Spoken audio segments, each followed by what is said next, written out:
Hey everyone, welcome to Stand-Up Analysis. We're going to be reviewing a stand-up set, analyzing what went well, what maybe didn't go so well, and the thought processes and decisions we made along the way. If you like this content, give us a like, comment, subscribe. But before we get into the footage, do you want to introduce yourself? Yeah, my name's Keith Michael Ashton, from Brooklyn, New York, but I live out in LA, and I love comedy, and I appreciate the feedback, man. Black guy, you probably went to prison. So Anytime the audience laughs a lot and really likes an idea, like they like the I've never been to prison idea, my analogy I use for that is it's like a 5-course dinner. If we give them course 1 and they're liking it, don't take it away and go to course 2. They want, oh, here's more of course 1. Yeah, we'll stay in this as long as you want.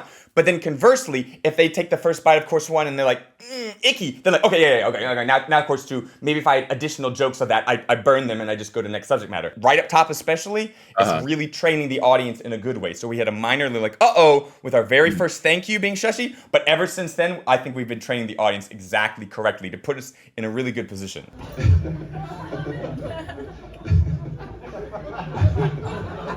Oh yeah, look how much they're vibing with you though. I love that. Like you're laughing, you're being affected, they're being affected by you being affected. So we don't need to go to the next show. Great. Like this long of applause would scare the shit out of newer comics. Absolutely scare the shit out of them. So like great comfortability on stage. my mom's from Trinidad, and my dad's from St. Vincent. So I was taught the King's English, which is not exactly an asset in the projects.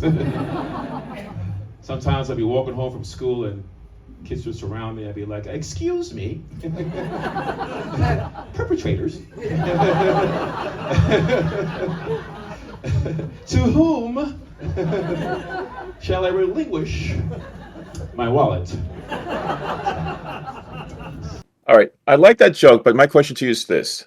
Is it smarter for me to stay in character when I show the response I have to the gang members, or is it okay to smile after each line? The analogy that I like to give is that stand-up is both like the audience is watching a movie, and we are that movie, and also we are the audience's best friend next to them making fun of the movie. So when we do the act out, we're the movie. So if we just do the act out, we don't get that being friend next to him. But if we cut too much and are the friend too much, the audience will be like, no, shush, I want to watch the movie. So it would depend on the audience for me to give that answer. Ideally, we have a little bit of both. We have a little bit of the thing and us making fun of the thing, and we are the thing. So I can't give you a definitive like always do this, or they're a quieter audience. You might have to break through and talk to them more. And if it's a bigger crowd with higher energy, you can be more of the movie and cut through the movie less because they'll be making fun of it and having side conversations on their own. So it's kind of a dial you dial in based on how big and how energetic the audience is. Does that make sense? To whom shall I relinquish my wallet? Yeah, to whom will I relinquish my wallet? It's sort of like, instead of like, to whom will I relinquish my wallet? Oh, gods, bullocks, ooh. And it can end, see how like it can end on a higher energy when we, instead of, the joke was ramping, it was heightening both in language and in the thing. And in that last moment, because of how we delivered that, it's sort of like, died a little bit in energy, which is fine. The joke is clever. The audience loves the joke, but we could have launched it up as we went silent and ending the joke instead of launching it down a little bit. Forensic debate, by the way. Yeah, the audience is like, okay, that's information. Sure. We wore Converse sneakers. Slight joke there, but you didn't get it. Okay. I don't get it either. Converse sneakers, because Converse. Converse should be. Yeah. I think the reason is people, once again, it's a very clever pun, but I think in isolation, out of nowhere, the audience isn't prepared for it. So they just take it at face value. There's like, oh yeah, Converse sneakers. That's the thing. Versus like, we had discourse, we had arguments, we even wore Converse sneakers.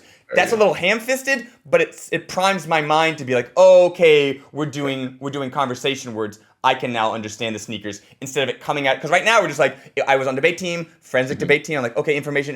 We were sneakers. I'm like, oh yeah, extra piece of information. I'm not prepared for a joke. So my mind isn't doubling back to try to find hidden meanings. Does that make sense? Sometimes growing up in the hood.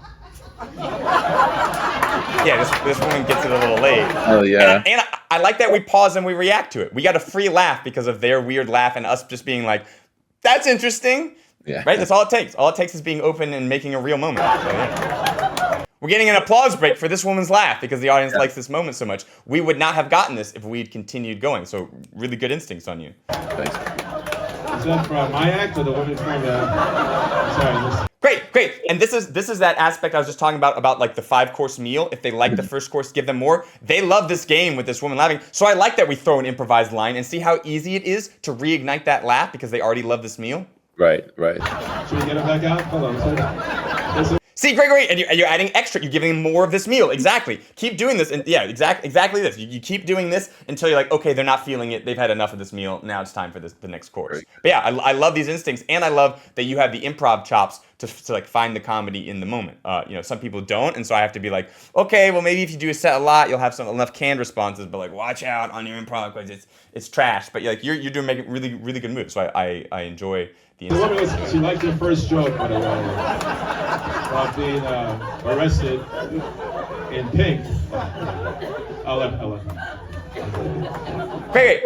And another thing I love another thing that I really like that is a higher stand-up skill is, sometimes we make fun of the audience, right. but I like that we throw them an olive branch. Like, it's okay. Like, it's fine. Like, I know there's no like malice in my heart. I'm not trying to make my act about you. I'm just trying to be silly. I like that we spend the time to say that line because it resolves any residual tension. Sometimes if you make fun of the audience, like you can make an enemy in the audience and then over a long set, you slowly lost table 1, you slowly lost table 3, and then by the end you're like, why aren't people laughing? It's like, well, because you made fun of them after joke 1, you made fun of them after joke 3, and then slowly people, and like that was the birthday person, and now their whole table hates you. So I like that we're like, okay, let's make sure that it's okay. But like, hey, it's fine before we go into our next joke. Love that instinct. Because sometimes people don't think about that. They're like, what? It's just comedy. I can do whatever I want. And they suffer from it when they don't, think about the audience experience. When I was young, I always wanted to have that cool black voice, Like that black voice you hear in commercials on Soul Train.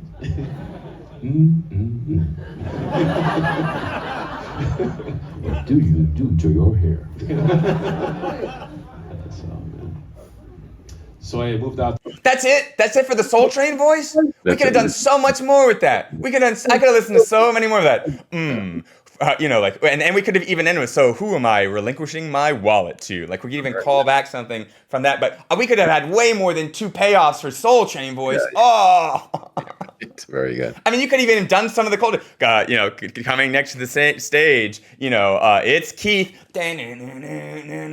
Not only do I have the voice, I've got the moves. You know what I'm saying? Like, we could have done so much with Soul Train if we wanted to. Once again, it's great the way it is, but there's so much more gold left in that mind if we want it. Yeah. If you want it. Very good. If I didn't want to date white women, I would put on my profile, I hate hiking. You see how they want to give us this applause break. They they just need some sort of permission to really let the floodgates open. What would you do in that case? I'm curious to get them to. It's any sort of validation of like, I see that you're trying to start this applause break and I permiss it. About like, oh, thank you. Or like, yeah. Or even just like, yeah.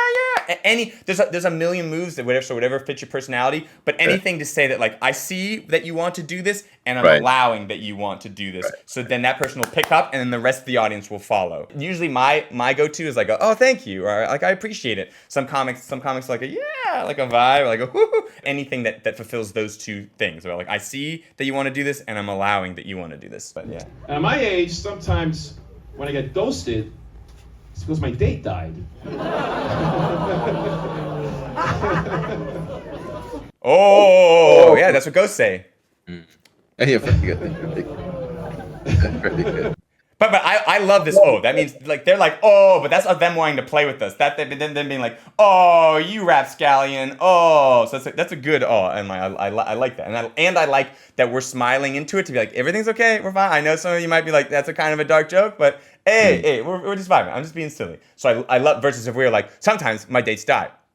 Dan's might be like, oh, and like saying the expression of that might have been different based off the comedian's sort of like general vibe after that joke. So I like our general smiley vibe to sort of like make like there's never been a point in the set that I've been uncomfortable as an audience, or that I've ever thought that like, oh, is like their malice in his heart? Like the whole time, like, oh no, he just wants to play with us. He's got the best of intentions. This is my friend. Like, so I absolutely love that vibe. Anything you would do next time, you wouldn't do next time? Any of the concepts that we've talked about that like, oh, that made me think about this. Just so just like tie a nice neat bow around. Oh wow, this. So, like, you gave me a lot of great stuff. I think a lot of great stuff.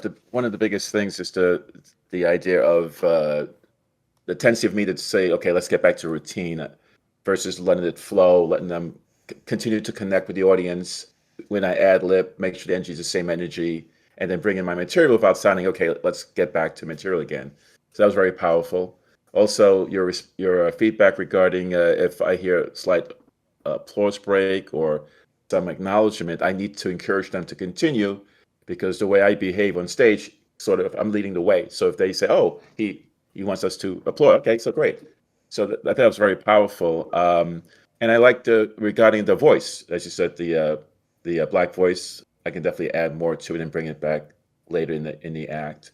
I listen to you a lot. I really appreciate a lot of the feedback you give to a lot of the comics, especially in terms of tagging Sure. jokes and allowing the audience to write the jokes for you. So don't quickly go back to material. Try to stay with it. Play with what they're what they're giving you to try to add to your material down the road. I gave you half of this analogy. Do you want me to give you the full analogy I give people about my views on stand-up? Sure. My best friend in the world, he used to take every first date on the exact same first date. We're talking about like 40 plus dates of the different girls, same date. They would meet on one side of the Brooklyn Bridge. They'd get a slice of pizza. They'd eat that pizza as they walked the Brooklyn Bridge at sunset. They'd go to a bar on the other side. If it went really well, there was an after-hours karaoke spot. Some of those dates went well. You'd agree? You could buy that statement? Yeah. Okay, some of those dates did not go well. You could probably buy that statement? Sure. Okay, did the date go well because of those activities or because of the interpersonal dynamic they established? Interpersonal, right? Yeah, the date is an excuse to establish that interpersonal dynamic, but that dynamic supersedes everything else. For example, if at the very beginning the date was like, hey, instead of pizza, can we get a sandwich from the deli? If he was like, no, we're getting pizza, that date is ruined immediately, right? Right. That's us when we go, no, we're sticking to my material, not that fun thing you want to do. So we bring all this material to the stage to interact with the audience, but it's the least important thing. It's the things on the date. The most important thing that supersedes everything else is that dynamic. The material is just an excuse to establish that dynamic. So if it gets a little weird, we can be like, oh, let's go to the karaoke spot. We're not vibing with this bar. Okay, let's go to the next thing. So once again, anytime we can focus on that dynamic over the material, at least in my opinion, it serves us better, because like the audience doesn't care what we talk about. They don't care. They're just there to vibe. And so like we need to make sure that we fulfill that vibe instead of getting so focused on our precious words that look, we're saying these words because we want the audience to love us. But if by forcing these words we're causing them to hate us, we've counteracted our own objective. Does that make sense? Okay, great. Anything else? Any other questions, comments, concerns, or things to say before I sort of like conclude this official episode, and then I can talk to you for 2 seconds, like outside of us locally recording this, if you've like followed. Yeah. I just want to say thank you, man. I got to rewatch this over and over again because you gave me a lot of good feedback, so I really do appreciate it. Cool. Once again, I appreciate you. You're helping me just as much as I'm helping you. If you guys liked this episode, give us a like, comment, subscribe. Both of our socials will be in the description if you want to see more comedy from either of us. And do you have any words of don't leave yet, but do you have any words of parting for people that might be watching this after the fact? Kind of corny, but life is short, so act accordingly. Just enjoy whatever you're doing, my man. Just do whatever. I'll take it. Yeah, there's a lot of challenges, so you got to do it. So if you love comedy, whatever you love doing, just do it. Get better at it.